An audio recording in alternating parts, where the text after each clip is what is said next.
Happy Sunday. My Sunday. It's really Monday. Every guitarist worth their salt.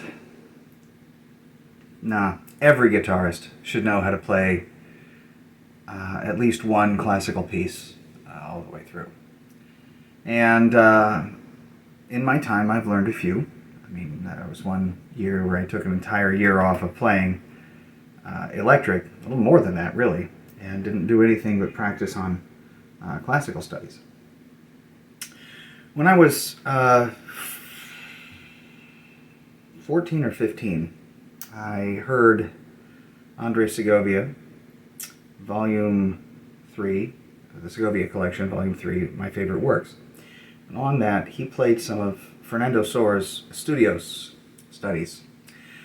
The one that really struck out, and keep in mind, this is my most perfect album of all time, the one I'd walk 1,000 miles to buy again if I had to. And I own 2 copies. So, I heard the studio in B minor. It's part of Soares' famous 20, and absolutely fell in love. There was a soulful, somber whimsy about it. Set the stage. To me, it's like sitting alone in a house, an old house, with some sunlight peering through the curtains at evening time, and it's just illuminating some floating dust here and there. It's a really, I mean, to me, it's just I absolutely adore the piece, and it also, hi Kitty, it's also it's good for spooky season. It's not spooky by any chance, but it works for the season. It's definitely got a Spanish flavor, but today you're going to learn it. So I'm going to send you some tabs, or at least a link to some tabs, that are pretty accurate for the sounds that we're going to be making. But what it doesn't really do is tell you where the repeats are. For that, I'll send you a link to someone playing it, besides me, who can play it probably much better than I can. And I will, even though I'm giving you tabs for it, I'll go ahead and give you a kind of a walkthrough of how I think it should be played because of certain strategies in playing. What chords should come after what fingerings for what chords, I should say, come after what. Katie, get out of there. You don't want to be in there. That's my eye stuff. That's good, Katie. So today I have the helper of Hopper, and he's just a very good boy. Him too now. What a sweet old boy. So the study is in B minor. Try to approach it meditatively and mindfully. So maybe we could consider how it starts. You'll have all the tabs for it, like I said. Just watch my fingering and keep in mind when I get to a part that I think challenges you or might be a challenge for fingering a little bit, I'm going to stop, I'm going to pause there, and I'm just going to go ahead and say what I need to say regarding its playing and whatnot. So here we go. I'm not playing it, so it's not a...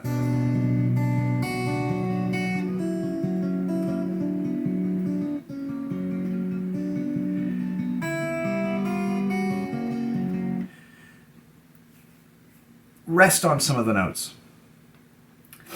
Let it breathe. This piece is alive as you are. It feels. It has a melancholy. Allow it to live. Allow it to exist.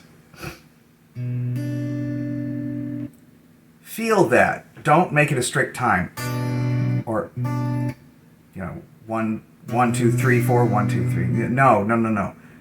This is slow, rubato. You would play it in a kind of a free time. It's definitely 3/4, but it's 3/4 with a human feel, a human swing.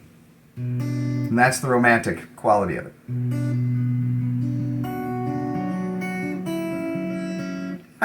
Or played right.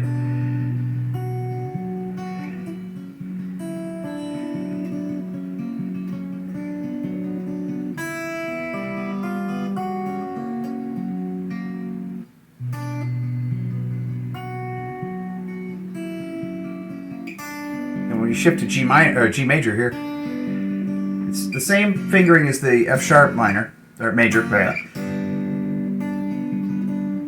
but this is, you might just want to practice that, but you're not going straight there. On the right hand,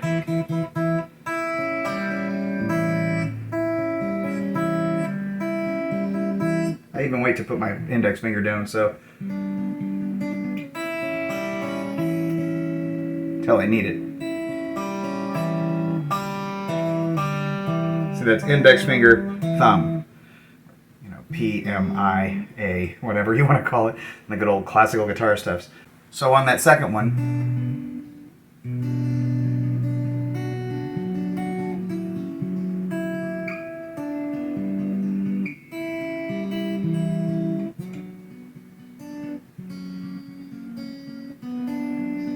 and that's just right back to B minor there. And that's just, you can do it a couple of different ways.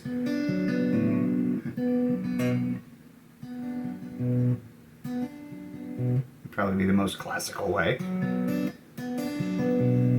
So on that, a little more about the major to dominant, which is really just, in this case, it's a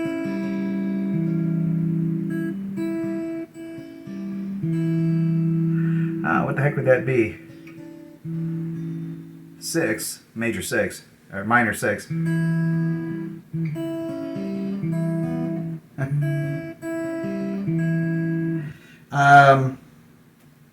The reason why I do it this way to this way is because this chord is next. And to me it would be easier to do this and slide this finger up and just put these two down than it would be to go from here to here, which would be easier, and then go back to that and then have another change. It doesn't make sense. That does. So in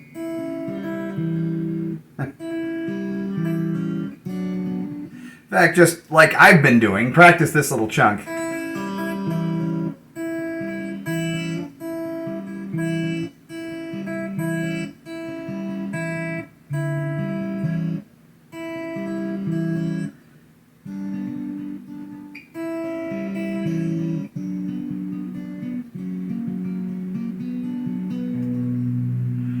Then there's kind of a change. Instead of having a bass note started out, it's just the F sharp.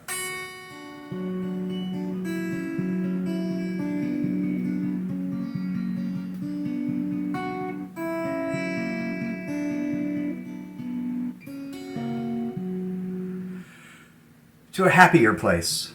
Memory, good memory. Or maybe a cat showed up and you love the cat.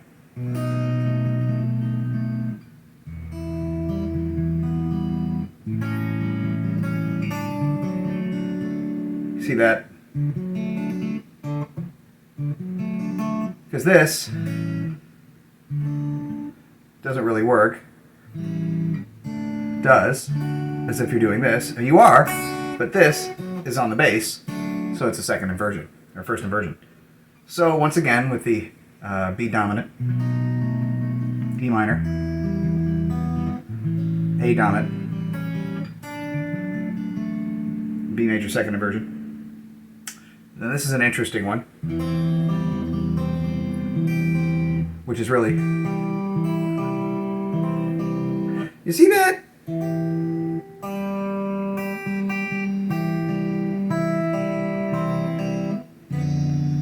And that chord, very lovely, weird. This is how it ends, but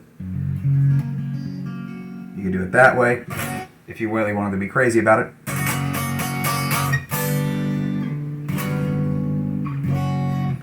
Don't. So that again, right?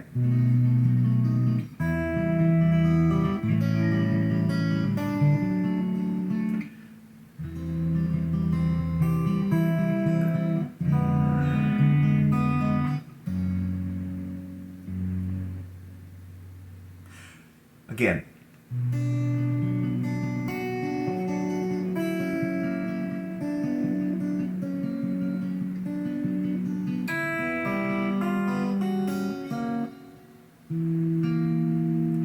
Then this is B minor, but with a D in the bass.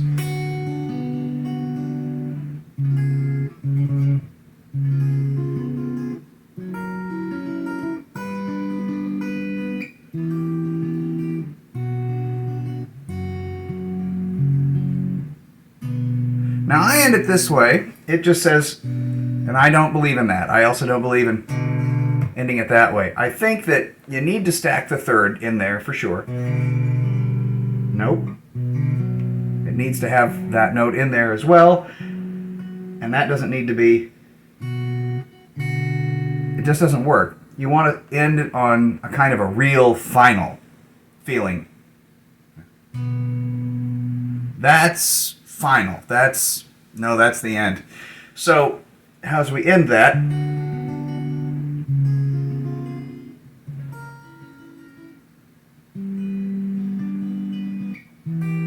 Lift off and put back down. Lift off, put back down.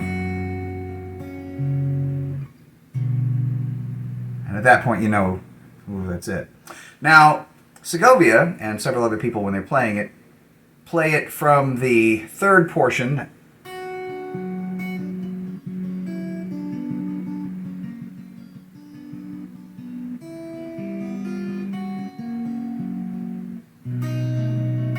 Again. And I love that, by the way.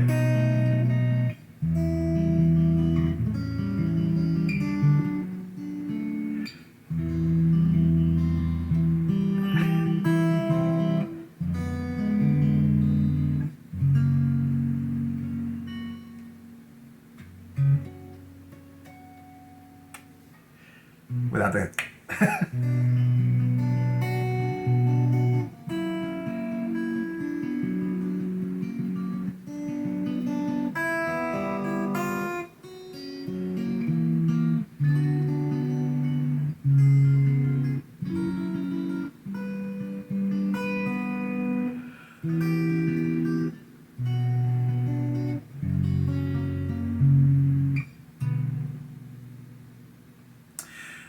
So that's a lovely piece.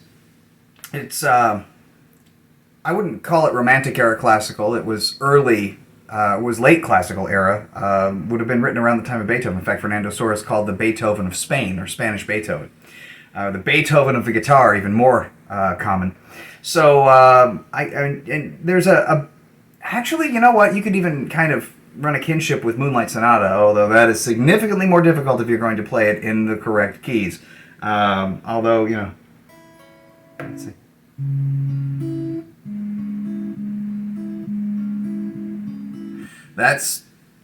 That starts there, but yeah.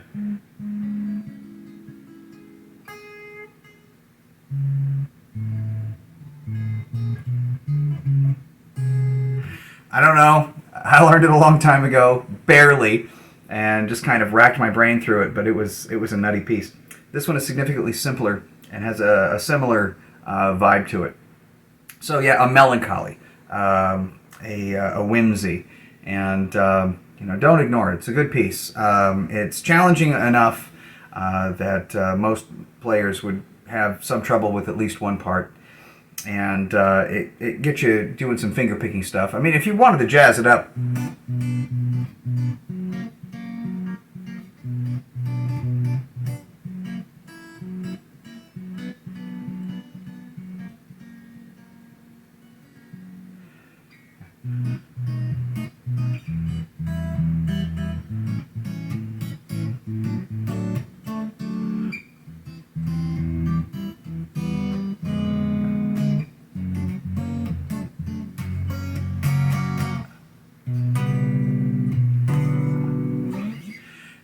If you wanted to have some fun with it, by all means do. It's like the blues man says, it's not the way the song goes. You got to take it someplace it hasn't been before. So learn this, though, and try to get it as felt and as romantic and as accurate in that sense as possible. It's more about feeling than about notes, but you want the notes to ring through because the notes carry an awful lot of weight emotionally in this. All right. Have a great one.